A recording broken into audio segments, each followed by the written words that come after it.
Sweep the leg. Do you have a problem with that? No, Sensei. No mercy. You're the best around. Nobody's ever gonna keep you down. Episode 2. It's happening right now. We're back. Holy crap. You guys didn't think you were going to get a second round. Like, this is going to be a one-hit wonder. Oh, no. It's a miracle. It is a miracle. I can't believe I'm playing footsies with you. Yeah. Hi. I'm trying to find my place, but I can't. Yeah, we've switched things up a little bit. I'm over here. You're over there. Yep. It's a little more comfortable. We're gonna keep modifying. We're gonna keep improving and learning. But first of all, I really want to say thank you to the millions of viewers out there. Yeah, that's the feedback has been incredible. It's been great. My bank account is just amazing. I can't believe it. It's a good thing we're doing this for the money. Yeah. No, I really, it's been really great that our friend, mainly I think people we know, friends and whatnot. And but I've gotten a lot of great feedback. It's been amazing. People have taken the time. I mean, it's not a short podcast. I feel like, and to listen has been really. They've really given amazing. us an hour of their day. So and I had a couple people that were seriously enthusiastic and like excited to hear another one, which I was like, really? So that's very cool. So thank you so much. And please keep that coming. Like other questions, ideas, things you want us to talk about. Definitely. And really where we're going with this, which you'll hear when we talk about episode 2 today, is really we really are niching ourselves or finding our focus in talking about mental health and then talking about in stories. It has to be, because it has to be fun and exciting to me, and I mean, because our work is mental health all day. It has to be something like hilarious more. Well, and so we're gonna be talking about in stories. So we got a second one. So before I give you the topic of the day, which I mean you just read it in the title. We're keeping you really suspense, right? You already read it. You already know. I'm not actually keeping it from you. But let's focus. So one of the things that we want to say is our goal is that we're going to be dropping one every other week. Is what we're shooting for.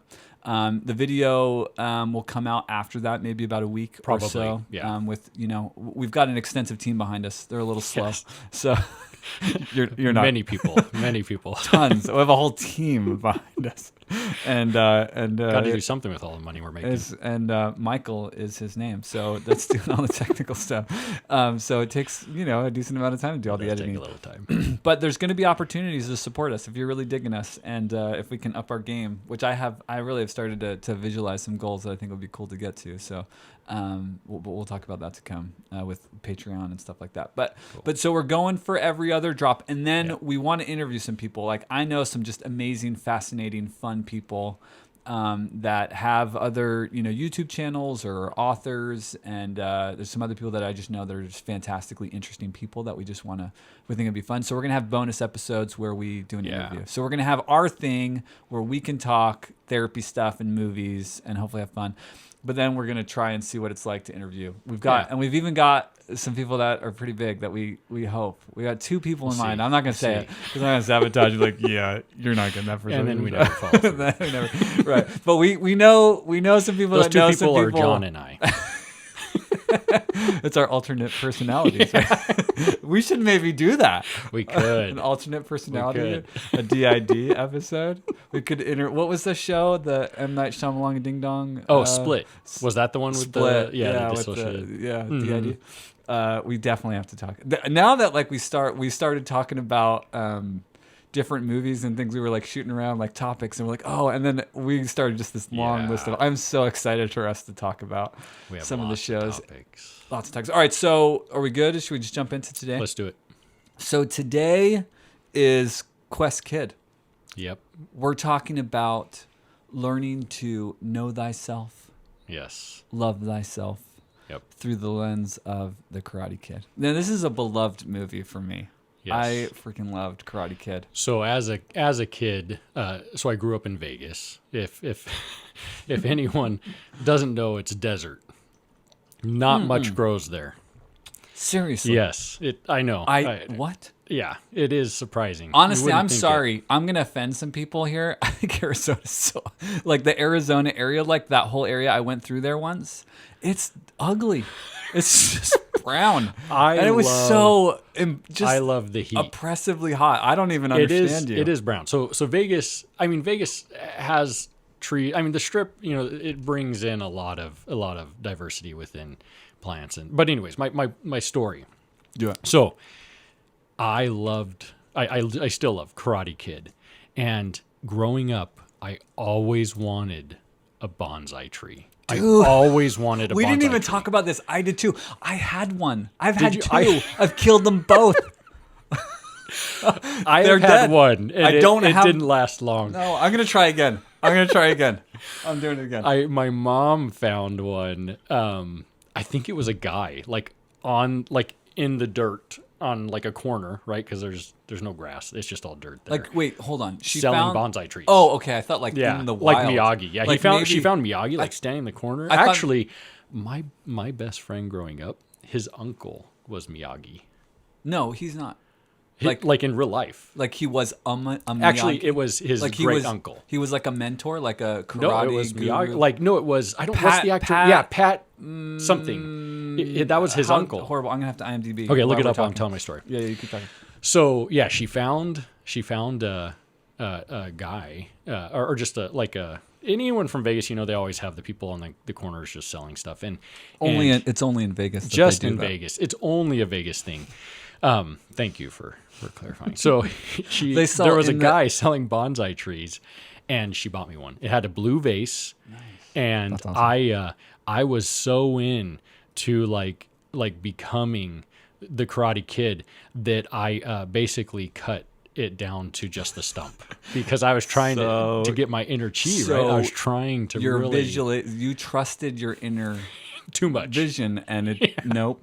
Didn't work out. I may not have known myself that well, I guess. Why does it not list all the people? Oh, here it is. Hold on. Yeah, Pat. I'm going to say Was it with wrong. an M? Morita. Marathi? Yeah. Maratta? Yeah. It doesn't give like a... But yeah, Pat, God rest his soul. I know he died a little while ago. Yeah, that was... I think it was his mom's uncle. I never met him, but they would hang out with him. I know. Freaking cool. It is amazing. I feel so... cool right now. Yeah, so I just love this movie. I think I always wanted to be in karate as a kid. So the kid thing for me, the kid things for me were like Star Wars and outer space and anything outer space stuff. Yep, sci-fi for sure. Like Transformer and Voltron. I was a big Voltron fan. And then like karate stuff. And I discovered, do you remember the old TV, there was the main channels 3, 6, 10, the ABC, NBC, whatever. And then there was the UVF or whatever it was. Yeah. And there was all of the channels. And then you could find on Saturdays and Sundays the classic Kung Fu movies. Oh, okay. Dude, I wasn't sure where you're going. Dude, I wasn't sure if you're going to scrambled channels or something. I was with an out. antenna? No, I don't have a dish. That's dude. true. You have to have cable, right? Okay, that's dish technology. Different topic. We never had dish technology. That was never a temptation or a struggle for me. Yeah. So, are you talking about Kung Fu? Or old classic Kung Fu. And I fell in love with those. And I discovered those before Karate Kid.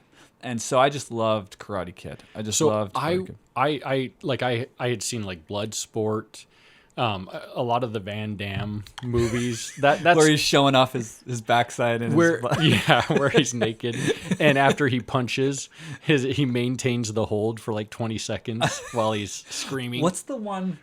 Is it Bloodsport where he does I'm so uneducated? No, I'm so uneducated in MMA type fighting, where it's there's a style of fighting out of the Asian part of that world. Muay Thai? Is it Muay Thai? Yeah. So where Van Damme's a kickboxer, if I right, remember. But right. he is training and he's in some Filipino, South Asian, Thailand-y kind of country, and they're there's a guy this little guy who's his mentor, and he's dropping these seed pods from a tree. On his belly that's or Bloodsport. Where they're stretching him and stuff.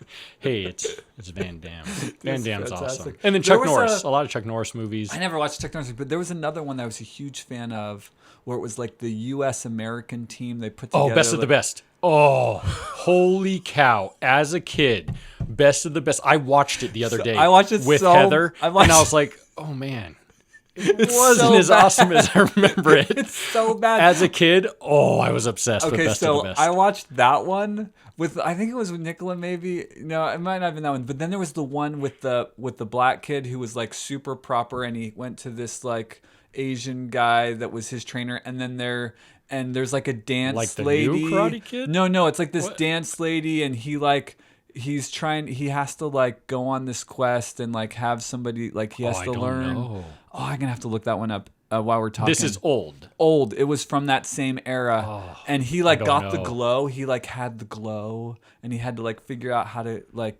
I'm gonna have to look it up. I mean, It I was remember so funny. Golden Child, No, that's like. but that's Eddie an Murphy, Asian right? kid. Yeah, with Eddie Murphy. No, he's like a karate. Like he's like an African American guy or black guy, like in a inner city. A young kid. Yeah. Like a teenager. Yeah. Oh, I don't know. Did And you ever like- watch Sidekicks? Yes. That one I love too. That had I Chuck don't remember. Norris. I remember being older and feeling like that was a little silly. So I started to mature and realize is how a little bad the bit. movies were. But Yeah, it Karate took Kid, me a I while think to is. mature. I think Karate Kid is timeless Yes. and fantastic. So we're going to be talking about knowing thyself and learning to care about thyself or love yourself. Right. This is a common thing. This is a common theme. We hit this very like central thing with emotional regulation in our first episode. And this one, it's like, all right, what are these key things? And knowing yourself is really a key aspect of health. Definitely. And so when we throw that out there, like, what's the idea of like, what do you think as a therapist? Do you orient yourself in this way when you work with your clients? Like, what do you think it means to like know yourself?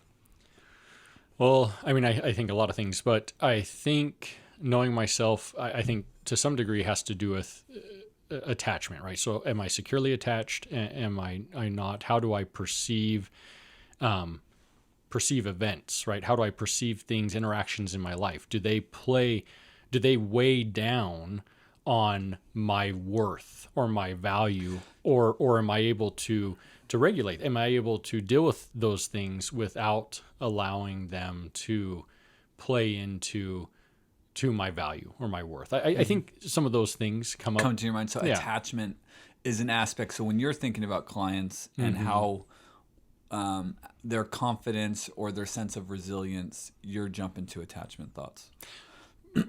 Probably. I mean, I think it depends on what they're coming with. So typically when I'm thinking know thyself or where they're at, I'm probably listening to what is the rhetoric they're giving me. What are they saying? Like what the are problem, their concerns? like the problem talk. Yeah. Or How are they coping? And then I think from that I'm developing is like, where is the concern? Is there self-worth? Is there a negative self-view? Is there some story that they've developed of inadequacy? I'm looking a lot of times for that. And I think a lot of times I do attach or connect that to maybe attachment issue, attachment injuries. That's where you jump with when you see that people struggling with that sense of a lot confidence. of the times, and not all the time. It just depends. Yeah, I think it's so integral, because my favorite stuff to do, or my real wheelhouse, I feel like in therapy that I really, really enjoy, is working with couples. Mm-hmm. And it seems to me a huge part of having a healthy relationship is having a strong sense of where is my trauma, where is my weakness, where is my insecurity, where is my need. That's a lot of times what I'll work when I work with a couple, and they're getting into their whole fight cycle or dynamic. In the EFT, what's the language about identifying that? So like the tango. The tango, Yeah. right? So when I'm conceptualizing of the tango, one of the things I'm thinking about is how well, because the tango, correct me if I'm wrong because you've done more EFT stuff, is about helping the spouse understand emotionally what's going on for the individual, right? Yeah, Like, it's like the dance of the relationship. It's the cycle, the attachment cycle that's going on, and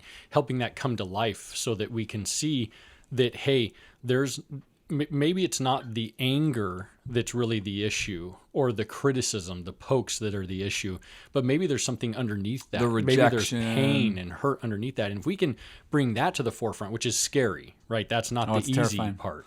But if we can bring that to the forefront, then maybe the tango can result in connection, Right. which creates or breeds healing, right? right, because essentially what comes out of that work is, oh, I get it. Yes, And- for both. And I get, if I'm talking about it, I have what's that called? Felt experience or felt?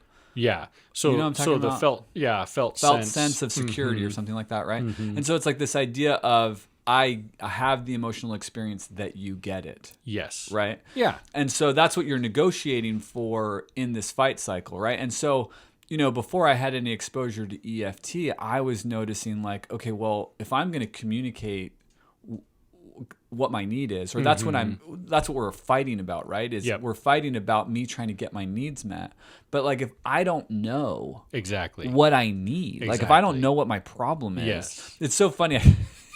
Well, and that's where the criticism and the pokes come Right, from, and the because defensivism and all that. because that's easier to say that's the issue. To blame. Then it's easier for me to say, John, you're an a-hole, and why do you keep Jerk. doing this? Get it, You never get it right, always- man. Like fix it. It's easier for me to say that than Right. to say, I feel so horrible. Like I feel like I'm not enough. I Right. feel like there's nothing I could do that could be enough for you. Like Right. I'm a bad person. How could Right. you love me? Right. And I'm scared. I'm alone. And it's scary to say that, because what if your spouse says, well, Yeah. Oh, That's you scary. figured it out. yeah. So and the so we thing- don't. So the right? thing I started laughing about is because it's interesting how many times I'll be in a session and I'll slow it down and I'll say, I'll get the client to recognize that they're trying to get a need met, and Yeah. I'll say, well, what do you need? And they'll be like, I don't know. I need my spouse to stop screwing around. Right, Like it's I like, need no, them to but- care more about me, or I need them to do this or do that. The thing that's hilarious is like they'll be like, I don't know, and it's like, okay, well, Sure. you want them to love you, but you don't even like. Well, Yeah. what do you need, right? And so that's that first step. That's where I'm going. Or my thought process was this: is like, to cultivate a healthy relationship, or to have awareness.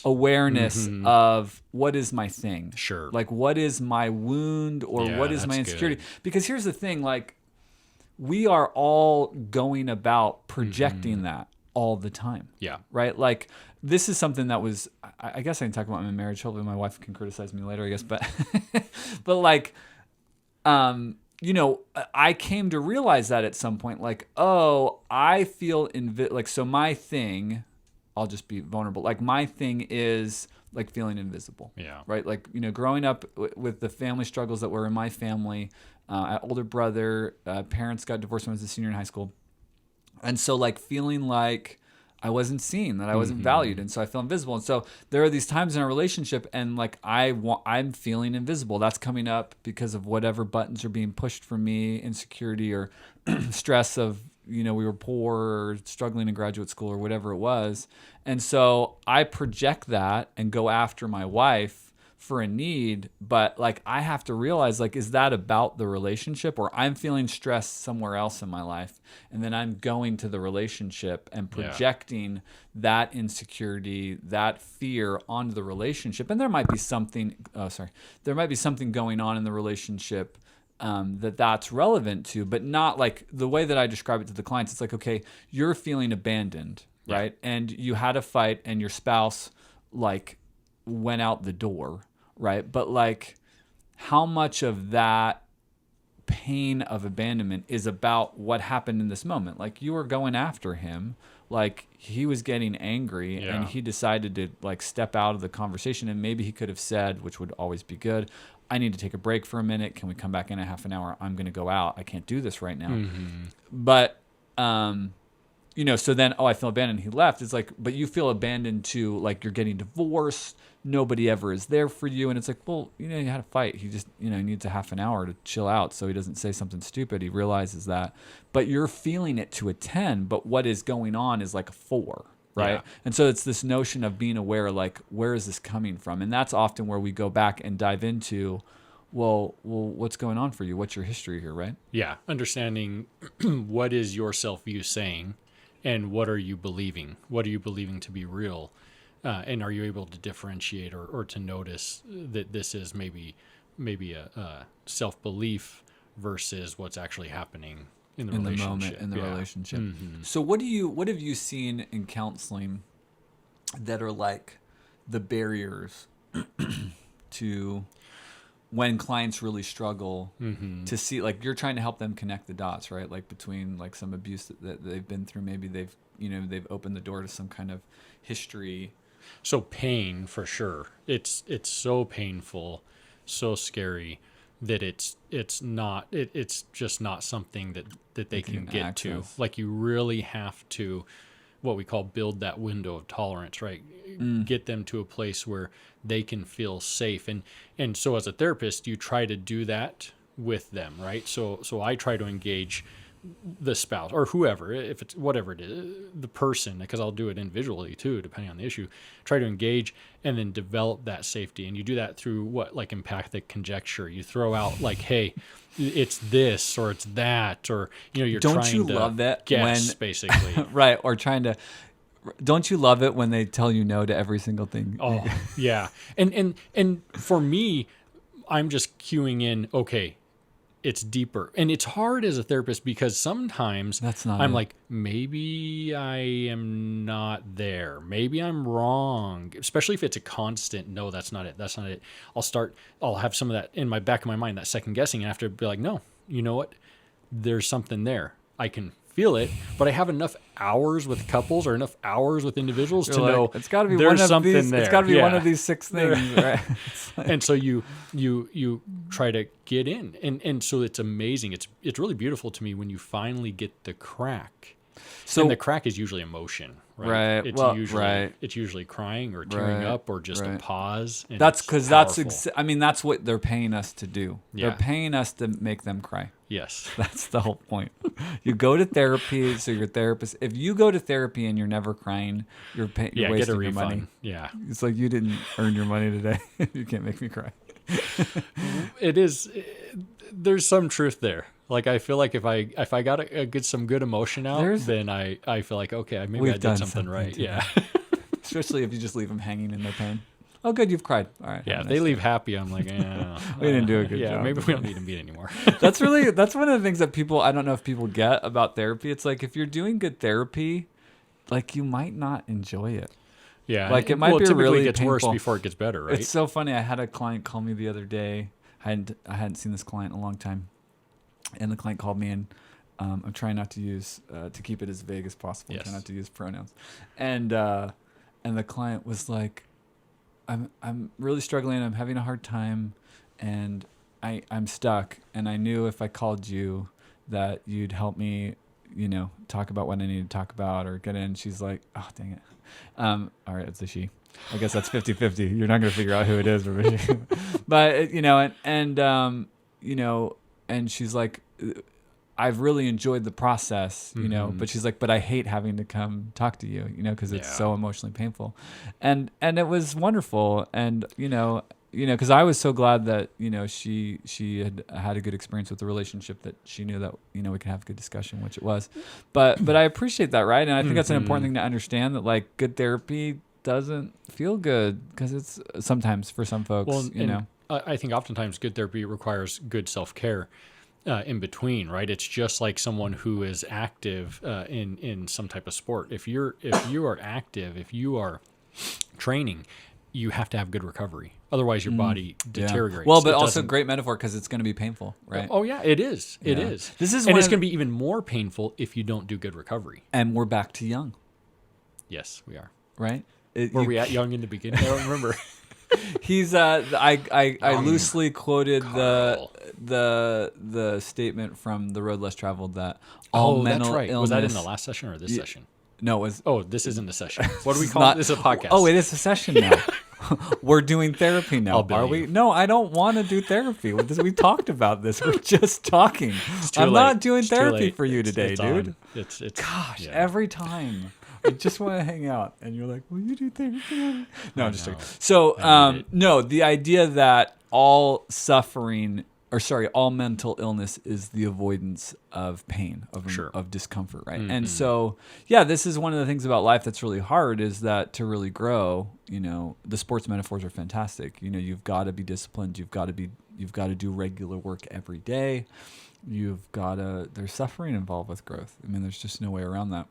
Well, and I think that kind of plays into some of this rhetoric about knowing ourselves, is sometimes when we feel like things are going poorly or not how we perceive them to go, we feel like maybe we're being punished in some way. But possibly that's us growing and stretching, and that's a good thing. Right. Maybe discomfort isn't bad Well, as we it's not. perceive it. I would say it's not. I would I know also. it doesn't feel good, but it's essential. I think a lot of times culturally, right, within, especially the United States and maybe other countries, I don't know, but I feel like, if you're successful, you're doing things right, or if you're doing well at something, you're doing things right.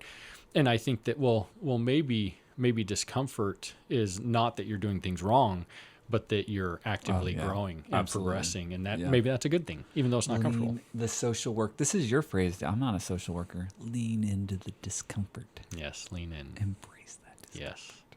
Yeah, it's really true. I mean, come on. Look, folks, you're not going to have a good marriage if you don't engage some hard things. I'm not saying you have to fight.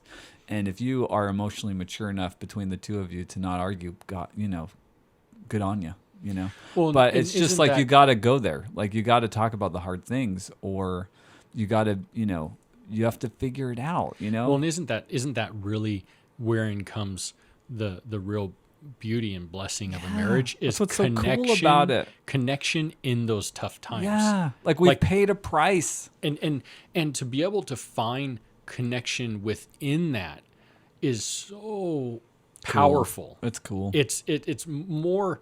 It's so cool. It's more than you can get anywhere. Well, it's one of the things that really is beautiful about and in any relationship, a lifelong friendship, Yep. or a great parental relationship, and absolutely. I mean, I think it's one of the things that exists in my marriage. My wife, I mean, she has suffered for our growth. I mean, considerably. My wife too. I probably need to suffer a little more. Goodness, really? Nah. Oh my goodness. So barriers to knowing yourself. So I would say that avoidance of pain. It's a real problem. Yeah. It's a real problem with like clients that, and it's hard, right? Because trauma is no joke. And it's like, well, you want me to embrace my, you want me to feel, I don't want to feel that. And I think the avoidance really is the way that person has learned to survive. Absolutely. Right. Yeah, this is one of the things that I love to try to say, and I don't know if I'm articulate about it, but one of the things that's really clear to me is that trauma, the result, that the thing that we learn from trauma is the wrong thing. Mm-hmm. Like that's what becomes traumatic, right? I did not say that articulately. Like the negative result of trauma is you learn the wrong lesson. And the lesson is always, I'm not worthy of love and belonging. Sure. And that's a lie. That's not true, right? I mean, if somebody has been abusive to you, that's their problem. That's their sin. Sure. That's the thing that they need to fix. And it happened in your relationship. It wasn't okay. It's not right. But you learn, well, I must not be worthy of love. Or I'm only worthy of love if I do X, Y, and Z. And it's like, no, that's not true. But that's what we take away. And then we try to manage that. We try to cope with that by trying to control everything that seems chaotic and out of control in life. And I think it's important to just jump in and say, trauma comes in many forms. Oh my goodness! Right? Yeah. It's not just abuse. Being, yes. Yeah, it could be a friendship trauma. Well, and it can also be it can be perceived. Right? Maybe I'm traumatized and someone didn't mean to traumatize me. So this is what's really powerful. All right, so my background is in human development. Like I mentioned, I got a bachelor's degree at Utah State University. And so, like one of the things that my degree was heavy in was Piaget's stages of development. Mm-hmm. And so, like the child mind doesn't get it, right? Yeah. And so it can perceive a failure, an abandonment. It can perceive an abuse where there might not have been one there. Sure. The parents might not have done anything wrong because the child's mind doesn't understand the world. That's why kids are afraid of what's under the bed or what's in the closet, because all of a sudden they become aware that there's a closet and they don't know what's in there. It's like, well, the door's shut, the light's off, and it's like, well, it's just your clothes. And they're like, well, how do you know? Like the light's off. You don't know what's in there. And their mind's like, there could be a monster in there. Like, you don't know. A gremlin. Right, but we know that there's not a monster in there. We know that, like, it's your closet. It's where the clothes are. But the child mind, like, is expanding and connecting. There's a shift that happens from age. There's an explosion that happens in neuron connection. Oh, dang it, I'm going to say this wrong. I want to say it's in like it's during the language explosion years, I think like 2 to 4 or something like that, or 2 to 5. And Seems- then there's another one right at puberty, right? Which where Yeah. we go from operational to pre-operational thought, where we can think about how other people are thinking, which you can't think of. We're very concrete, and there's different aspects of our concrete understanding. Well, and also, this is generally speaking, right? And I think that depending on our emotional state, we can even have times where maybe we're perceiving things in not the way that our aged mind should perceive things, right? I think that it depends on a lot of things, but generally speaking, yeah, there's stages of development, but I think that those can still impact us in different ways. All throughout our Absolutely, life. right? And so a stressful event, Yes. a life change, a move, at a key time, and we all know parents, you see this, our kids doing really well, they're thriving, we have to move for a career or job loss or a job change, and then it's a new environment, and kids struggle to negotiate that. And So a good example would be Daniel's son. what a nice segue. The opening scenes. Well, I'm just of The thinking, Karate right? Kid, Yeah, it was New Jersey, right? Or New York. And just by the way, like there's a lot of haters in the Karate Kid. It's fine. You don't have to like Karate Kid. doesn't It's matter. one of those I like it. beloved movies. Well, it's like the never-ending story. I mean, I still love it, but I do seriously, too, but I don't know that I'd watch it. I was actually thinking about it the other day. I was like, I need to watch this movie again. It's just funny because like the Stranger Things like celebrates, but that's exactly how I felt about the movie, how it was manifested in Stranger Things. That they loved it because I loved that movie as a kid. So the thing that Ralph Macchio nails, which I don't know if he is from that area, I actually don't know his history, but I don't either. One of the things that I loved about that movie was it's like those were some of my friends, Yeah. dude. Because I grew up in the suburbs of Philly, and it's like some of my friends sounded like that grew up like in New Jersey and like the Newark area or whatever. And we used to live over the bridge from Trenton in Morrisville, and so like that, like So they hit it. He hit it out, on- like he knocked it out of the park. That's just cool. killed it out of the park with that presentation and the way he acts. I think he does a fantastic job as an actor in that movie. And so yeah, right, like. And the thing that's interesting too, like I watched the show the other day, and it was fascinating too. It's like he didn't know. I mean, one of the arguments he has later with his mom, like, you didn't ask me, like we Yeah. just up and moved, and like it seemed seemingly well adjusted, right? And Like, it's clearly a he big doesn't. move. Well, yeah, clearly he across doesn't. the country. Clearly, he doesn't have a father figure, Yeah. but he's connected to his family. There's a couple scenes where he talks about his family connections, and seem to really be that Family kid. seems to matter, Well, even and that though- culture it does. Yeah, even though there's a lack of family, at least In the that movie we know of, right? yeah. Because it's single mom moving out to California.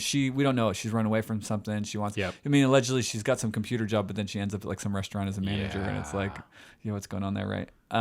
So yeah, huge move, huge life change. He seems pretty well adjusted, but obviously there's some things going on. He's a single parent, no siblings, just him. And the only thing we really get is that it seems like he's seeking, right? It seems like he wants something more. He wants a relationship, and we don't know the history, right? We Right. don't know what's We don't gone know. on with him, and therein comes Miyagi.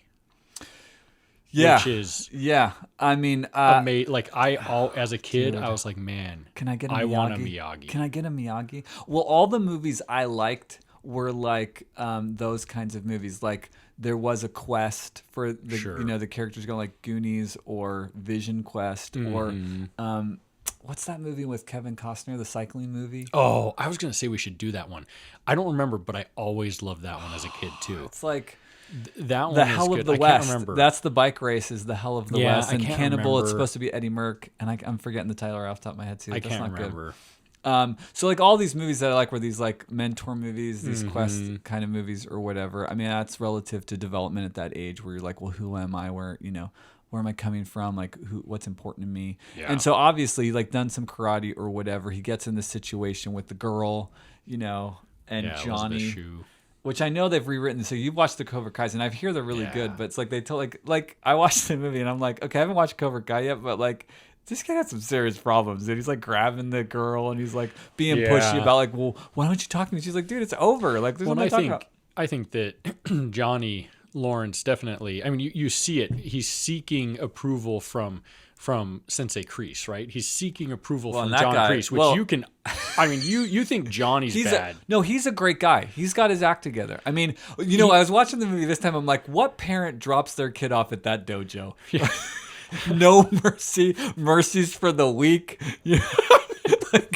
It's so true. It's so interesting too, because it's like they're still vilifying like the Vietnam vet, right? Like he's got the gun. It's like they're still like hating, like there's still the propaganda of hating those. That's interesting. I never even thought of that. But it's. I mean, John Kreese. No, I mean that's where you want to take your kids. That guy's strong. I would think. Yeah. If I had a 10, well, your 12, kids go 14-year-old. to karate. Is it kind of like? Yeah, they slap them around. No mercy for the weak. You're like on that one scene that like they like duel off where like Miyagi shows up with Daniel and they're going to like confront the situation or whatever. Like after this, is it that? It's after the party or the skeleton and the shower thing. And Miyagi like totally, which is totally fine. I mean, it's completely fine for a 60-year-old man to beat up 5 teenagers. No. Oh, that's right. When they're chasing him to the dumpster. That was the other thing, right? I'm like, that'd fly real well right now. It is, but it'd be complicated because he's a minority. That's beating up true. 5 white kids, so maybe they deserved it. Wait, we're not getting political. I'm sorry. No. So anyway, I thought that was too. I was like, that wouldn't fly. Like, there's a lot of things from '80s movies that which is probably fantastic. wouldn't Their fly time nowadays. They're so fantastic. So they show up, right, and it's so hilarious. Like the one kid like totally gets the snot smacked out of him, and the teacher's like, "You lose." Like he doesn't say anything, but he's like, he like dismisses him like he's some loser. I think there's really interesting things about both Daniel and Johnny that have to that go back to really knowing yourself, right? It seems like it's two polar opposites. It seems like you identify with Johnny for some reason. I mean, you were rather handsome. I mean, not that you aren't now, but you were like you were. I think you were jacked, dude. I used like your to marriage be in picture. I was shape. like, dang, Michael, you're a handsome man. I used to be in shape, dude. Like so 6'5". There is something that draws me, Atlas man that you are, to Johnny. I used to be in shape. I used to be in okay shape. I've never been like chiseled or anything. I'm not genetically like that. But yeah, I used to. You're like holding planets on your bit. back. Give me a break. I've seen your picture. So you identify with Johnny because you had cool hair. Growing up, I did have cool hair when I was younger. I loved Daniel. I had Johnny hair envy because you don't understand. Yeah, he is a good-looking guy. When you're a redhead and it's curly, it doesn't fall like that over the bandana in that perfect handsome man way. And this is the thing that was really confusing about being a redheaded, skinny, goofy-looking, crooked teeth kid in elementary and junior high. Well, particularly in elementary, I remember women like going insane over my hair, like constantly. Like, what do you mean going insane? Well, I have like red the hair. Teachers were like coming up Those and like of you rubbing your that, hair. No, and saying, that's weird. No, okay, I'm just clarifying. No, it's not. Okay, those of you that are just listening to podcasts, clearly I have red hair, and so as a kid, like my hair's red now, but it was like fluorescent. Was it really red? It was bright red, and this was it was scripted. Oh gosh, on the Instagram, my wife would love Facebook. to do that. It's I can handle it. We should do it. It was this fluorescent orange, and so women, I wish I could get that in a bottle. I would pay hundreds of dollars, and they'd fawn over it, and they'd be like the curls. And I was just some little kid, like I didn't, sure, but it stuck with me like constantly, like wherever we would go, I'd get that from teachers, I'd get that from moms. Okay, it was really confusing for me to get that from moms and then get lit up at school by my peers. all the time because it was like this mane of curls, which I don't know if my parents were like, hey, we're 60s, go all natural. If they didn't think that, your hair matters as a kid, maybe you should help them comb it in a way. Yeah. And my brother's wasn't. Like, he could get like the cool, like, is your side brother part. Red hair also? Yeah. It wasn't quite as fluorescent as mine, but he had freckles on his lips. I didn't have freckles on my lips. So we were freckledy. I have freckled arms and legs, but our faces were freckled. But he had freckles on his lips, which I always thought was weird as a kid. But I didn't know. I was like, oh, lips, that's weird. But he had freaking cool. He could do the cool hair. He could have maybe gotten the Johnny hair to work. I remember he had pictures where he had. They were looking for a redhead. He had the feathered redhead, which thing. Maybe would have fit the character better. Dude, seriously, this is the other thing. You don't want me. We're going into personal issues here. How redheads are portrayed in the movies. Think about it, folks. Any hero redheads out there? No, dude. There's no hero redheads in the Marvel universe. Ron is. He's a whiny dude. But he's the whine. I just was watching the show the other day. I'm like, all he does is whine. He's still a hero character. He's at least he's not a Slytherin. But of the three of them, he like is getting scared spoilers. He's whiny and he eats a lot. Which there's nothing wrong with the eating part. Pretty much what I get out of it. All right. Anyway, I'm getting sidetracked here. So wait, why did we go down this rabbit hole? So let me say this. I was making fun of you, John. No, there's a point I was going to make. I don't know what your point was. All right, go. You go. I'll come back. So here's the thing. As a kid, watching Karate Kid, Daniel was like, I completely got it. As an adult, I think it's really smart that they came out with Cobra Kai as all of us have gotten older. Oh yeah, come on, yeah. Because as an adult, I can identify with the pain that Johnny Lawrence, sure, as a bad guy, yeah, he's carrying obviously as a guy who, it's obvious in the end that he is doing things that he doesn't probably feel are good or right. But he wants acceptance bad that he's doing it. Right. And it's too bad that they didn't actually have that figured out because they had their own little clique or whatever. Yeah. But yeah, at the end, I was always kind of touched and thought of him as a good guy because when he hands the trophy over, he's like, "You're all right, John. You're all right, Daniel." Yep. And he's excited for him. You know what I mean? And he didn't want. The instructor wanted him to sweep the leg, and he didn't really want to win like that. No, he didn't because I think that what he wants is acceptance. I don't think it's necessarily that Johnny is an a-hole. No, he's kind of an a-hole. I think. Well, I'm sorry. He's definitely portrayed. I'm sorry. I know. But here's the thing, and I love how in Cobra Kai you get more history, right? You get more background. Yeah, I haven't watched it. And so you get to see more of why he's seeking this, and so I can identify with that from this standpoint of. We all have these injuries that we deal with throughout our life, the way we perceive things, or maybe they're actual injuries that happen. And from that, we develop a rhetoric, right? We develop a narrative view, a narrative. Thank you. We develop this narrative. A story. Which is a really fantastic way of dealing with this, right? Because we internalize, and this is part of what I was trying to say before, we internalize the wrong story. Yes. We learn the wrong story from our trauma. All the time. That's a real problem. And I think what identifies me with Johnny as I'm older is that... I don't identify. Is that his story, is... I wasn't rich. This of Well, I guess he technically wasn't rich either. If you watch, really? Well, he's portrayed. He's got a motorcycle. It's his. It's his. I don't want to hear your 2020 rewrite. But here's the thing: the villain. You see the pain, right? You see the hurt. You see that his narrative is I'm not enough. Right. And the way he reacts, I haven't reacted that way. I've never wanted to sweep the leg. I've never wanted to put someone in a body bag. Although he didn't say that. It was his friend. You didn't want to run kids off the road with your cronies down the hill? No. I mean, he could have died. I did. I didn't ever want to do that. Come on. But I can identify with the pain and the hurt. You were smoking not hashish feeling like I'm enough. in the bathroom in your costumes at the in my skeleton costume. costumes.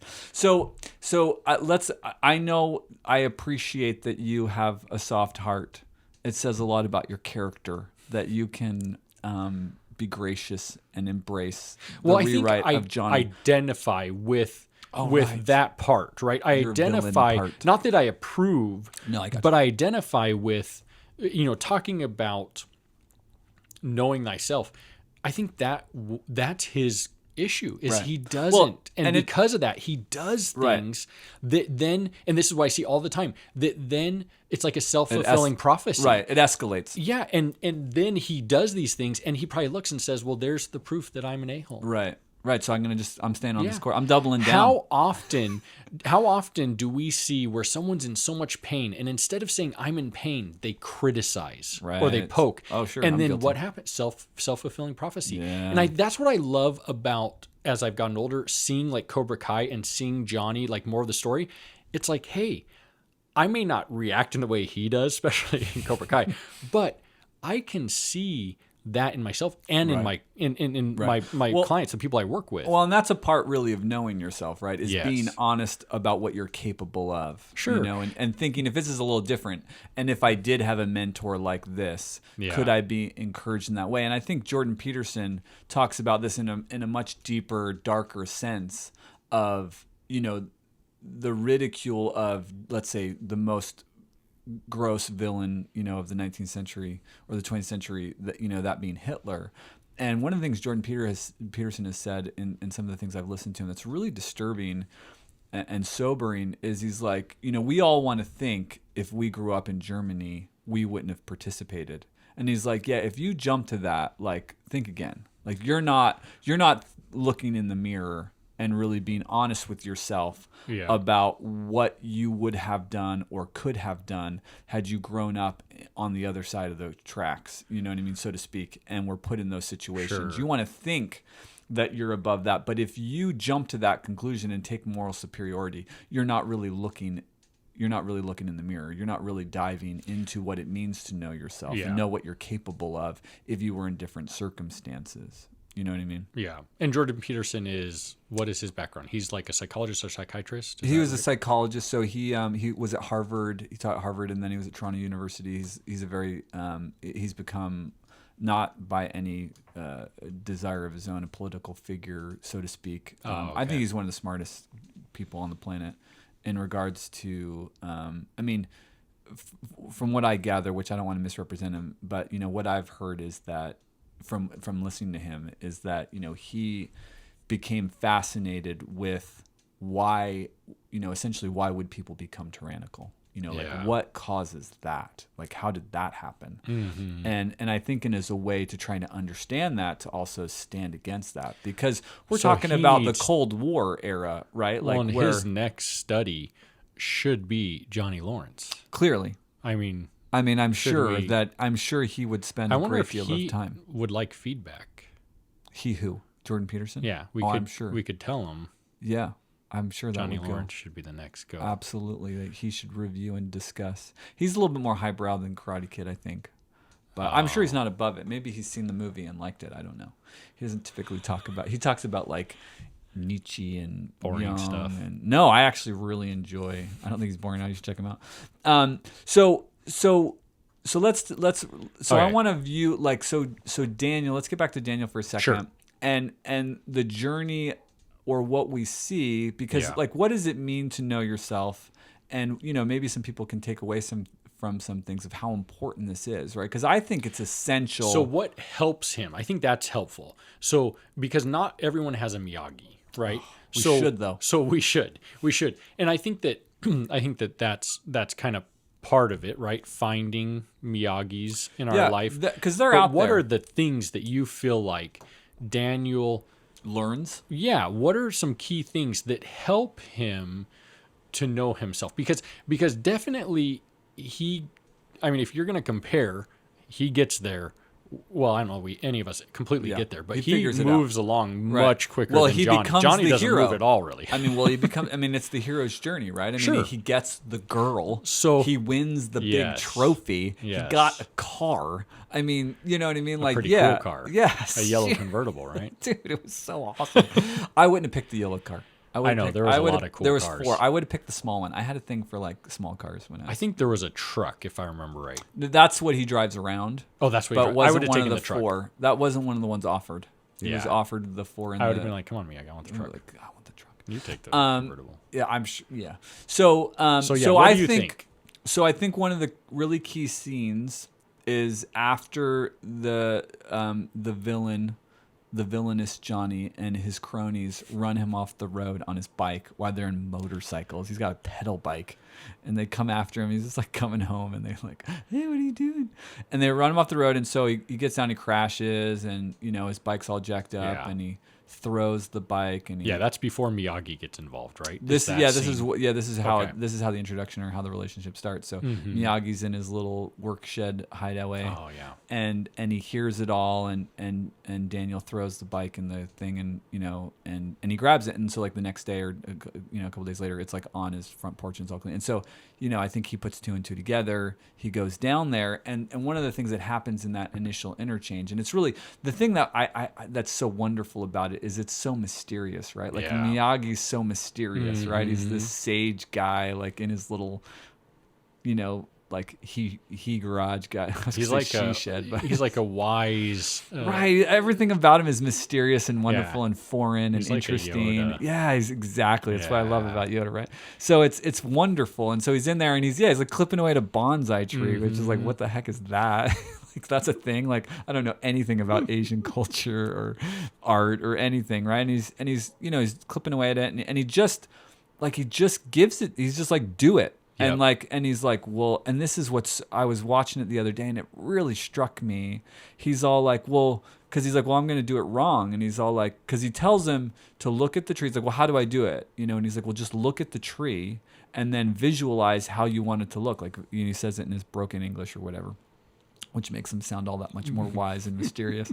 And he's all like, well, visualize it. And he's like, well, and he like goes to start. He's like, well, what if I do the wrong thing? He's like, well, do you have the picture? Like, he's like, you trust your vision, which is so key very to empowering. knowing, right? Well, because I think all of us have something to do in our lives, Well, and I think what Miyagi is saying to him is, you are enough as you are. Yes. You don't need more. Right. Do what you have in you. Yeah. Visualize, trust Yeah. your gut. What do you want? Which what is do you completely want to accomplish? opposite to the narrative, right?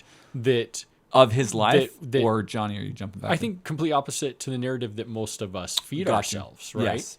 Which You're supposed to do this. Yeah. It's true. And unfortunately, we do this to kids, right? We dismiss their fantastical ideas all the time. Yeah, we Mhm. crush their dreams. Like my son, when he was like 11, like wanted to start an ice cream shop called Delicious Pennies, Mm-hmm. and it was like, yeah, I can't. And he'd be like, "Let's do it, Dad." And I'd be like, I'm like, "That's a great idea, but you're 11, and I'm trying to provide for our family. So this is cool, and I don't want to crush your dreams." But like, he's like, "But there's a store that's empty on Main Street around the corner," and I'm like, yeah, and that takes some money, buddy. And so I couldn't go with him down his dream. I hope he starts an ice cream shop. Don't steal it, anyone. Of Delicious Pennies. He had all these cool ideas, which is fantastic. He's so creative. He's an awesome kid. But I felt bad that I had to like dash his dreams. So we Yeah. do this all the time, right? But really, what we need to do as best we can as parents.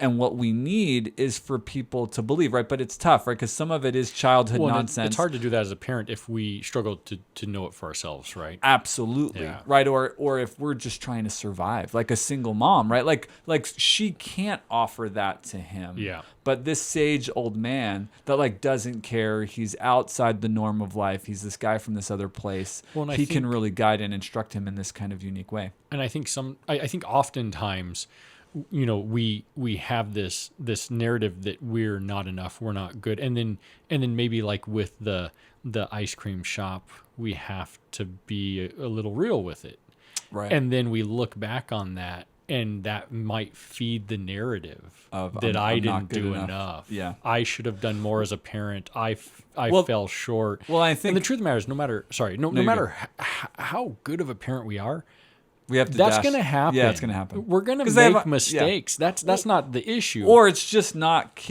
like my son wanted to go to the moon too. Unfortunately, there was definitely no way I was making it happen for us to go to the moon. But not? what you can do is create opportunities for them and find bite-sized goals Sure. that they can achieve. The Yes. lemon stand kind of ideas or things that we can do. So I think that, so as far as knowing yourself, I think that idea is one of the things that's beautiful from this story of his quest. And his campaign to become a capable, competent hero is this idea of, what do I want? Let me visualize it. And the fact that he had this guy that was like, here, and that tree, if you think about it, like it was a mature tree. So I want to speak to that for a second, because I think this is important. Not only do we have Daniel's son, Daniel, being... right, learning Yes, to, master. yes, learning to really know himself, but we have someone that's coming from a secure attachment teaching, right? That's true. Like And- he's got and- a great relationship with his mom's fantastic. Yes. Though they're struggling, clearly he had good family attachments. Yeah, and Miyagi, right? Oh, sorry. Miyagi. In the relationship Yeah. that cultivates with Miyagi. I'm sorry. And so here's my thought. As a parent, how often are my interactions with my child out of fear of whatever instead of out of what they need? Or and what can they're I tell the capable difference? or what they're capable Sure, of. Or sure. even the idea of being a Miyagi to your kid. And Miyagi's a perfect example in this scene where he has obviously probably spent time on this bonsai tree and there's no fear.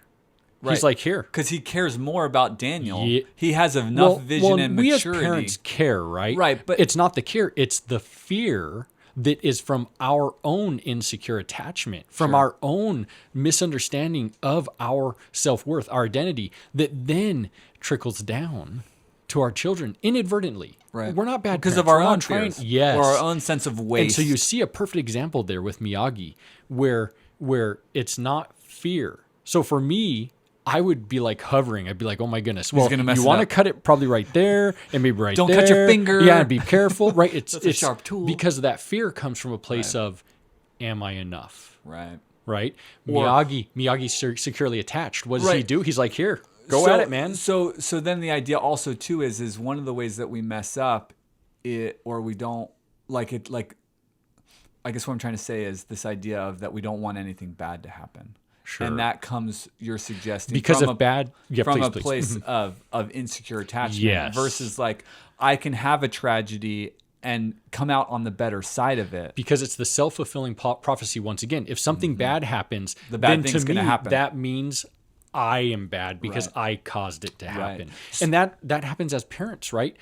So we're talking about kind of two separate things here, Yeah, right? absolutely. We're talking about really Daniel's son on his journey to understanding like his self. And we're going but into then we're parents. also talking about as a parent, how can my insecure attachment, how can my understanding, my narrative impact My lack. my children, and not because I'm a bad parent, Right, 'cause but I'm in- because I struggle with my own- self-view. yeah, my own insecurity, Yes. my own sense of knowing But I myself. think how often do parents confuse that for I'm just a bad parent? Oh, absolutely. Right. Right. And- Well, and that's and really, I mean, that's tough. Like, how well are any of us secure to, have Yep. secure attachment? Right. All right. Let's get back. And how? One last thing. I'm so sorry you're good. because No, the this is good. parenting thing, right, No, it's always good. comes in, Oh, and it's gosh, such a 'cause big one. I can't imagine why it does for Oh us.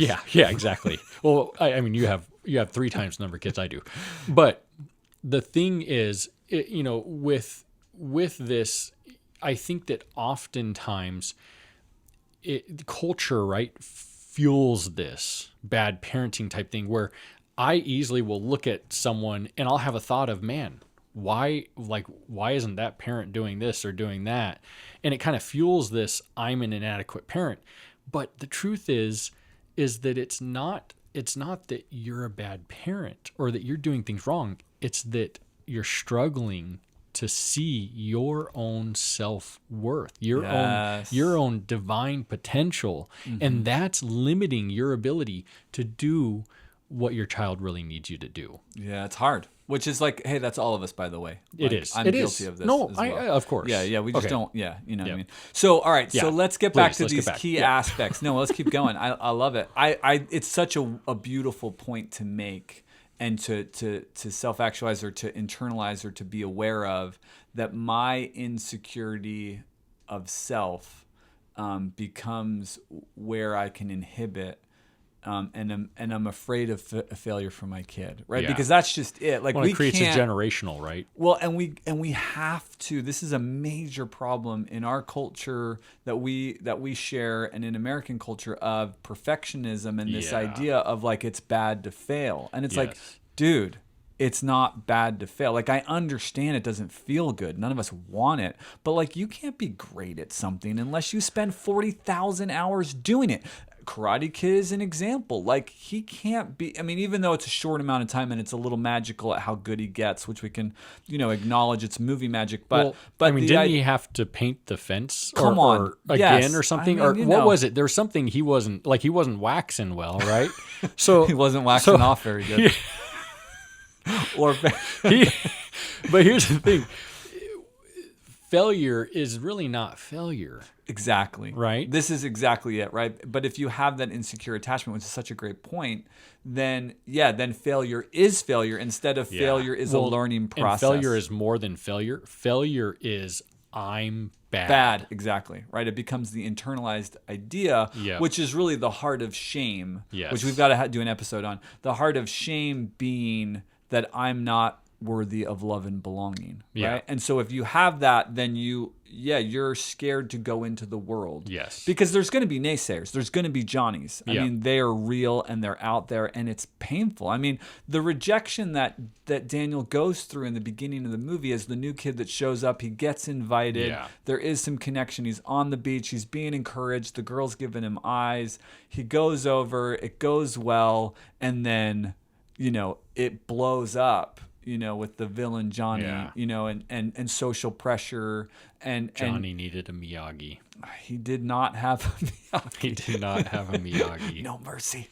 Poor right. John Kreese. And so that's real, right? Like, I mean, life It is is. hard, Yes. and social pressure for teenagers, and I can't even imagine trying to negotiate that in a social media world, is complicated, hard stuff. But we've got to get away from this idea that failure is bad, and really. A part of what Miyagi does and a part of what Daniel has is the resilience of failure. Yeah. And it doesn't feel good, Well, but it's a part of the learning. Not that it's Is even okay; failure- it's just a part of the process. And is failure is like a past tense thing, right? Where's Well, where's you're the going to progression, as well, right? right? Yeah, and so I think instead of how we conceptualize failure, maybe conceptualize the growth, right?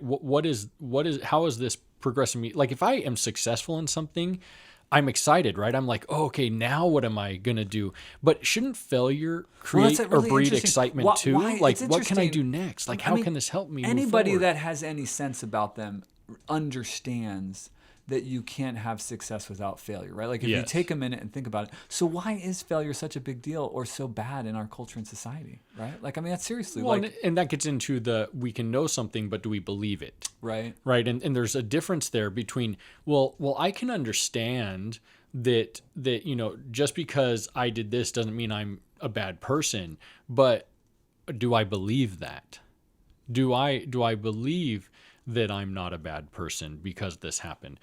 And I think that, I think there's a lot of things, but I think shame culture, right, in general feeds into, I mean, it's not new. This is something that's been around forever. No, I know. I was just trying. Yeah, I'm just trying to punctuate. Like, I mean, if this makes good sense, it's interesting. I guess it's just, and I don't want to get down the rabbit hole of like the negative effects of media, and all of that. But it's interesting to consider. I think media speeds things up, right?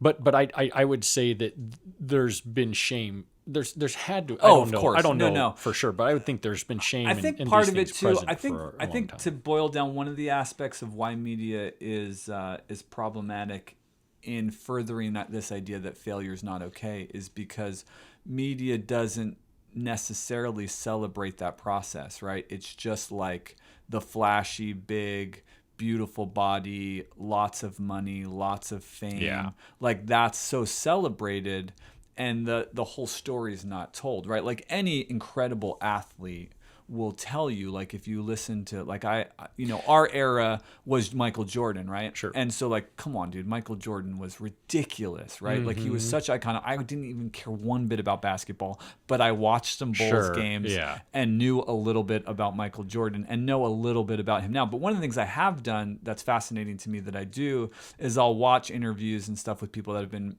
crazily successful, just to hear like how they think about things, what kind of hardships have they been through, what overcame. And they'll tell you, like Kobe Bryant, one of the things that he talked about on one of the interviews I saw after his death and where people were remembering and memorializing him and celebrating him, there was this interview that I saw where he talked about like the NBA lifestyle, and they'd play a game, they'd go have dinner, and he'd go back to the arena and practice for like 3 more hours while the rest of the guys were partying. It's like, well, that's why Kobe Bryant's the best, and Michael Jordan wasn't any different. Like guys, and this is the thing that people don't give attention to. One of the things I talk to clients all the time about, it's like, look, you're watching a YouTube video of some kid solving a Rubik's Cube in 4 seconds, or some hardcore, jumping all over the place and spin around, or somebody doing 55 backflips on a trampoline with 4 other people. But like the thing that people don't realize is like, that's all they do. Yeah. Like that trampoline kid, how many hours do you think he spends on that trampoline? Well, and the interesting thing is, I think at some point you have to determine what is it that you want, because there's sacrifices that have to be made. Absolutely. To have those, like, so to this be is that one good. of the things, right? And one of the things that I think is portrayed well in the movie is, Daniel's going, Miyagi's doing his mysterious mentor thing, with the paint the fence and wax the cars and paint the house, and he's all, which translates into awesome karate, ninja skills in 4 days. Like, watch out, Saka. I have waxed many a car, and it's not translated for me, dude. But seriously, that's like the coolest. Like that's the coolest scene in the film. That's I love that scene. It's ridiculous, but it's fantastic at the same time, right? But the cool thing that happens, and I'm trying to remember there's something happens in the movie where, the initial training is him and it's him and Miyagi. And then what happens? Something happens in the movie that's significant, where then there's a whole scene where Daniel's out on his own. He's out on the boat by himself, standing and practicing the katas. There's a scene where he's at the beach trying to learn himself the crane kick, and it's on his own, right? And that hit me as a kid. I remember being like, oh, if I want to be good at something, I need to go put in time. Like it was manifested in that movie, and that's a part of it, right? Like you can have a mentor. I don't that's think anything awesome. happened between him and Miyagi. I think he was just something happened in the story. Like he was dedicating himself to. Right, but something happened in the story that pushed that desire forward. Yeah, I can't remember. And I can't remember exactly what it was. I don't know if it was after. It might have been after the scene with the spaghetti where like he goes in and she's like, the villain Johnny is force kissing Elizabeth Shue. Is that her name? Yeah. When was that? The spaghetti, was that when they were on the date? He's supposed to meet her. He's supposed to meet her to go do the water slides, and so he's got to be there at 9 o'clock or 9:30, which I thought was obscenely late as an adult now. But I'm like, as a parent, I'm like, that's not okay. And then but he goes in, and he's like waiting, and she's like late, and then like her parents set her up on the dance floor with him, and so Daniel sneaks in the back. Oh, that's and right. Then at like, the fancy and then place. Johnny sees it, and then like goes to to kind of show that he's the he's the alpha male. So he kisses her, knowing that it would upset Daniel and be a misrepresentation of what was going on. And then he runs out. And I don't know if it was after that, or I'm trying to think what happened before that was significant. There was some other thing that happened. Anyway, well, and there was when was the scene where he was with Miyagi and Miyagi was drunk, right? Because it was the anniversary. It was the anniversary of his wife, right? Yeah, his death, right? So that was another thing that I thought was really significant in Daniel's growth, was to realize that there was pain Yeah. and struggle in Miyagi's life. Like, we don't know anything about Miyagi. And it's such a well done scene, right? Like, it's so appropriate, in the way that what's going on, and he's drunk and he's being like lighthearted, and he's not, like, he was always kind of serious and kind of intense or whatever. And I thought it was such a beautiful scene for Daniel to mature and be like, oh, my teacher has real pain. Yeah. Like, he knows it. And here he is. And that clicked something like Well, and I think in him, like, I need to do. Because it's a realization that, hey, even someone who has some secure attachment is still human.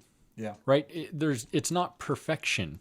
There's still going to be Pain. things. Well, like, that tragic. we have. I mean, it's Yeah. horribly tragic, Yeah. right? Like, that his wife died in and the thing that I didn't catch this time, because I wasn't educated when I was watching it as a kid, he mentions that he got the news that his wife and daughter died in one of the camps, right? And I didn't know that's American right. history as a kid to know that Japanese Americans Yeah. were put in camps. Yeah. And so, she probably wasn't getting good care. And here he is fighting, Yep, for our for- yeah, country, the country. and his wife and, his pregnant wife gets poor care probably in one of these Yeah. camps, doesn't have access to good doctors, and dies in childbirth. And, he's, ostensibly remains tragically alone for the rest of his life into his late age when he, takes up Daniel, which Yeah. is fantastic and beautiful. And so I think that is the scene where after that, it like clicks and he's like, wow, this is real. And if I Yeah. want this, I have to do something. Pain is real. My pain is real. I have to kind of grow up and do something here. And he starts to get serious about his own training. So that's powerful. Okay, so the notion of visualization, the realization of maturity of realizing that there's real dragons and pain out there for us to go through. What do you think of the other components? The sense of self-worth. Like, I mean, at that point, it becomes his journey, right? Like, Miyagi is a guide, and he takes up some of what Miyagi is teaching him and internalizes and goes with it and works to cultivate the capability to face what he's got to face. And I love too one of the scenes towards the end where he asks him about fear, like, are you afraid? And he's like, yeah, I was always afraid. Like, yeah, like, you're not weak or incapable because you're scared, you know what I mean, or terrified to face down this whole group of people that are terrorizing you and making your life difficult just because you're the new kid from out of town that got the girl or whatever. You know what I mean? I think that another piece to it is, right, there is a component of resilience that's grown or built. Like, we see it with the paint the fence and the wax the car. Or He's another taught. huge one. Can I jump in? Sure. Another huge one was the grape metaphor. Do you remember this? He says, before he starts the training, he says to Daniel, okay, the grape's in the middle of the road, right? And it's like either on one side or the other side. If you're in the middle, squish just like grape, And so it's like, you have to decide, like, if you're going to do this, Yes. you have to do this. If you're not going to do, it's like, you don't have to do this, then don't do this. But if you're going to do it, you can't do it halfway. And I think that that's the scene with the drunk, where he's drunk and in pain, that he realizes, like, I can't do this halfway. Like, I've got to be full in. Yeah. I think he gains respect for Miyagi, which also kind of, he wants him to be proud of him as well. Like, I want you. But the other cool thing that Miyagi does is he's all like, do you think I have a chance? Or what's the line? There's a line that he says. I actually wrote it down because I thought it was so significant. He's like, he says, do you think I have he says, do you think I stand a chance in the tournament? And he says, Oh, that's right. he's like, it doesn't matter what I think. Mm-hmm. Oh, Yeah. like, how wise is that? Like, I mean, it's so easy for me, like, as a parent, Well, Dad, he's do you think I can do it? reinforcing- Of course you can do it. Instead of, well, it doesn't matter what I think, dude. Like, do you think you can win? Because Yeah. that's what matters. If I think you can win, but if you don't think you can win, you're not going to win. Well, and he's reinforcing I feel like the same message again as the bonsai tree, which is, Yes. it's hey, yeah, you can do it, right? I feel like he's saying, without saying, I trust you, I have faith in you, I have confidence in you. That's not what you need to hear right now. You need to hear your got this. narrative. tell you that you can have to do it. visualize. You have to Yes. visualize the win. Yes. Do you see it? Yep. Because it doesn't matter if I see it. Do you Yeah. see it? Because that's what I'm trying to teach you. I'm trying to teach you how you need to see And it. I think that's what we can take from this is that it's not about how someone interacts with us that's going to help us develop a self-view. It's what is our narrative and What's how our story? what are we doing with that? That's what's going to enable us to move forward. And I think that Miyagi has lots of ways that he helps Daniel-san do this. So many good, awesome ways. But I think ultimately it comes down to how is Daniel Internalizing. interacting with himself? Right. So what do you think about that? What do you think? I had this thought about, this notion of attachment. Is there a relationship between the idea of attachment and our relationship to ourselves? Does that make any sense to say, like, do I have to have a healthy attachment to myself? So I think Because I think of us having, so as a marriage and family therapist, I'm trained in patterns and relationships. I think that's what secure attachment is. Is that what you're saying? Like, Well, I'm asking the question because, like, when when you think of attachment, you think of like, well, healthy attachment to parent figures, healthy attachment to friends. But what about, the healthy attachment to self? What do you I think? think is secure attachment. When you are securely attached, it means you are comfortable in knowing that you are of Good. divine worth or you value. are that you you're of value. are That of you're value. worthy Yeah, of love and belonging. exactly. And You're attached to that idea. You've Yes. internalized that idea. Because Brene Brown on the Vulnerability TED Talk, she says that essentially shame is, or the people that were wholehearted versus the people that were stuck in shame, which we're going to have an episode where we talk about this. She says that they believe they're of value and worth. Like, that's the difference. that's the wholehearted. Is that what you're saying? like that's the difference of essentially. I think Yeah. and really So honestly, this goes back to we know things, but we struggle to believe, right? So I can know something. I can logically say, well, yeah, I get that. I get what you're saying. That makes sense, but it doesn't apply to me. And so the idea of attaching to self is knowing it, Yes. internalizing that I'm of value and of worth. And I think that's what Miyagi is doing, is he's reinforcing that, hey, you don't need me to tell you anything. You need to believe yourself capable. that you can do it. Yeah. That's more important than what I think or anyone else. So what is the barrier? So this is such a key dividing line between people that have confidence and resilience and capability versus people that end up in lifelong distress and insecurity and anxiety and depression. Okay. Mm-hmm. And what do you think the dividing line is? Like how do you help move people over the line and say, look, you're of value? Like therapeutically speaking, do you have a sense of what you're trying? Because I do it through story. Like one of the things that I really work in the narrative approach is getting them to embrace and write the story that are of value. But I just want to say that. So awareness is key, right?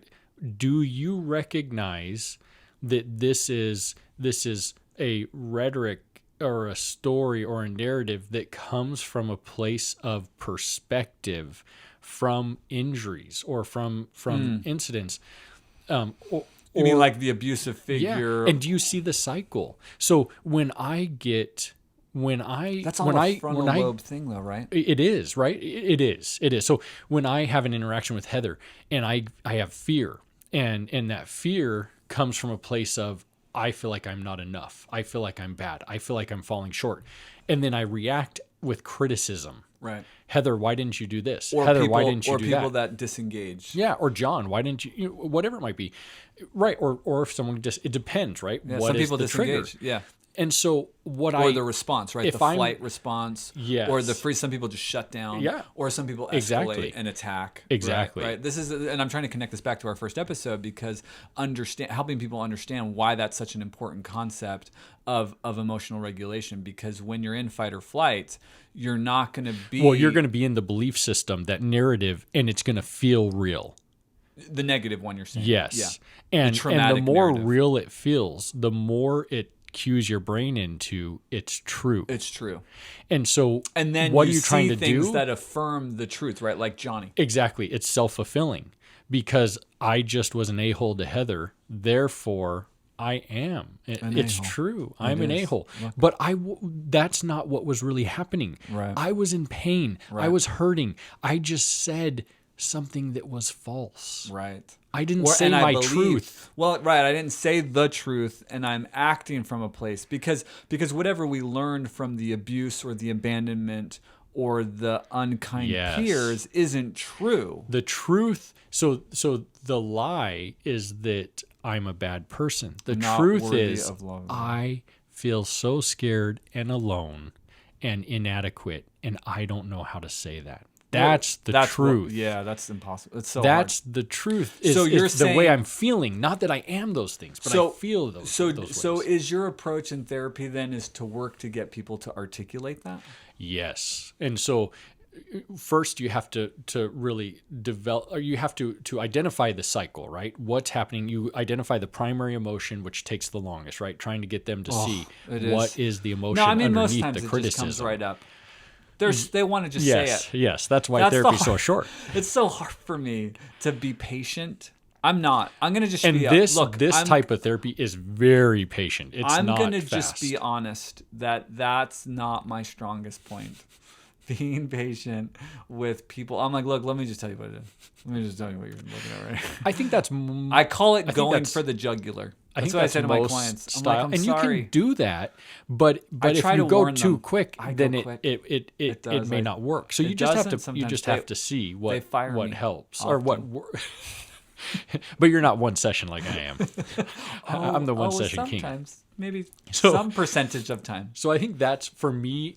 That's what I'm trying to do with them. But I try to do for myself too. Is Help them know thyself. see the cycle, because then I can extrapolate and I can say, wait, this is the cycle that's wrong. It's not you. me. Or it's the behavior, or it's the bad decision, or it's And the so what reaction happens? out of fight or flight. Exactly. And so you're going right to it. What happens? Prefrontal lobe, central nervous system engages, right? It's your parasympathetic and sympathetic nervous systems. It's your amygdala. You can start to help your brain understand all of these things, right? And as awareness and understanding so come, uncomfortable. it becomes empowering. It's so uncomfortable. It becomes believable. It's like getting crane kicked in the face. If it were comfortable, no one would have issues with it. Right. But it is like getting crane kicked in the face. Yes, I mean, would imagine. that's I've what's never been happening. crane, but I became a master That's what- crane kicker when I was a kid. I couldn't do one now, We but all as a know kid, that I crane kick superior I to don't know everyone about that. else.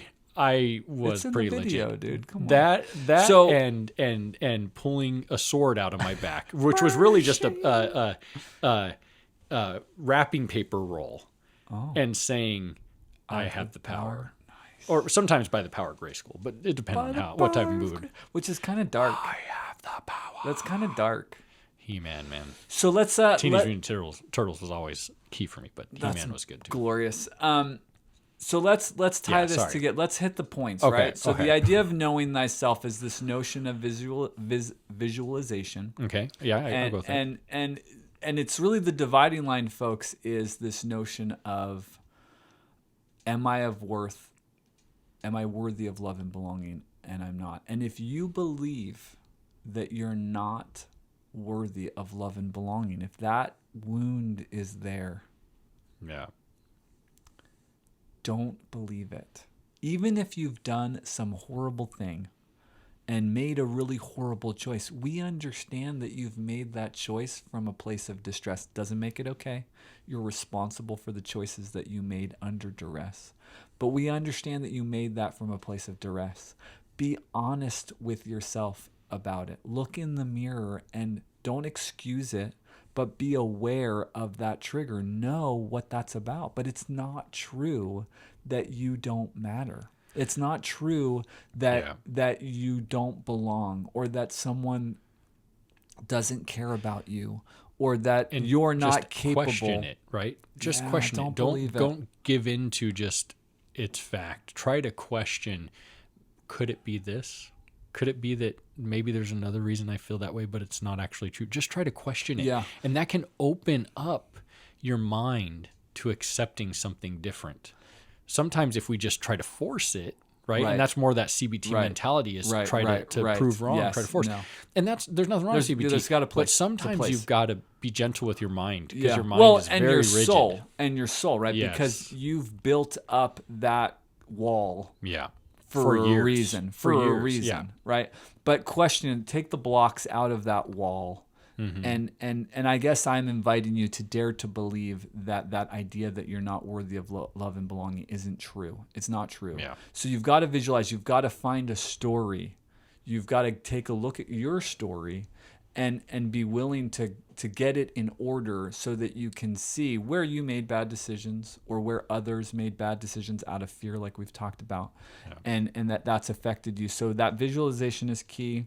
What are the other key aspects of knowing yourself? Recognizing the emotional escalation and when it happens, right? That's what you were talking about. Being able to identify, the awareness is definitely key. Being able to identify what is the cycle, what is the primary versus secondary reaction, because we put so much faith in the secondary reaction is evidence of us being bad. Explain that a little bit more. That's very therapeutic language. First and secondary. So the response. secondary emotion would be me criticizing, poking, being irritable at Heather, when instead of saying what is really going on underneath for me, which is I'm scared, I'm alone, I feel like I'm a horrible husband. So the work that the work that we would encourage you to do, which is journal work's huge, is to reflect, why did I do that thing? Yes, and that's not easy because our mind's going to say, well, because I'm bad. What they I'm bad, or because of what they did, yes, or blame. Well, yeah, if the criticism's still present, if the blame's still present, the anger's still present, or eventually the anger criticism goes away and it goes back to the shame. Right. And so we want to know what's underneath that. And that's hard. You might need a therapist to help you find that, because that may be hard to find on your own. But identifying that is so important, because you can't really identify your cycle and name it and separate it from and then you write without, a new story. Yeah, without knowing that. Yeah, because the whole idea is that you want to rewrite the story. Yes. Right. You've got to become the hero of your story, and not in a fantastical way like winning the All Valley. I would say tournament. not even rewrite the story. Yeah. Well, reauthor. Reauthor. You want to identify the true story. Yes. Right. Excellent. That's a great reframe. So I would say reauthor the story from a place of truth versus the lie that you've learned from the trauma. Because even Johnny, I don't know, dude, he can find the truth in his story, and I think he will. Of course, I'm a therapist. I'm all for Johnny finding the story. I think that he will, and I think that he has already. It's evident that he's on his way. Yes. Huh? That's great. That's cool. I'll have to check out Cobra Kai. Cobra Kai. All right. Did we hit all the main points that we want to try to get across about knowing thyself? I think so. I think so. I think that this is definitely a topic we could revisit in the future. Well, it's going to come up. And we could talk more too. But what I would love to know is if anyone has things maybe that they think contribute to really having a good self-view and or questions. Well, I think it's the idea. Yeah, absolutely. And I think, look, find the story to build a positive aspect of yourself around. Yeah. Whether it's faith, whether it's, a hobby, whether it's a purpose. I mean, this is what I was trying to talk about earlier that we got away from of visualizing, right? Like there is a story, I think, in all of us of something great that we want to do. And I don't mean great like, cure cancer or, win the All-State Valley tournament, under 18 tournament. Like, sure, that might be great. But I mean like meaningful things. I think this is another key of knowing yourself that I don't want to end this podcast but without highlighting to some level of that I think another aspect of knowing yourself in a way to self-actualize, to be confident and capable and connect with the sense of love and belonging with yourself and with your family or friends or community is the idea of my purpose and meaning. Like I really think it's essential for people to cultivate that sense of meaning where, because we need it. Like, we know what's superfluous in life and nonsense, like social media, right? Like, I think this is something that's going on today with our teens, is that they're wrapped up in all this stuff, and it's fine, it's fun, it's entertainment. The conversation I was having with my kids about media, it's like, look, I'm fine. Like, video games are fun, like that's fine, but it's entertainment. It's not purposeful, meaningful life, and you've got to cultivate something that makes you a useful contributor to your family and your community. And if you don't do that, you know that you're not fulfilling a potential that is within you to do something meaningful for somebody other than yourself, whether that's artistically, whether that's in helping and saving and protecting, whether that's in, whatever the many myriad of opportunities are in life, that's really essential to do. Yeah. You got that? I think it's great. I had to riff on that for a second. You did good. All right, man. Karate Kid's legit.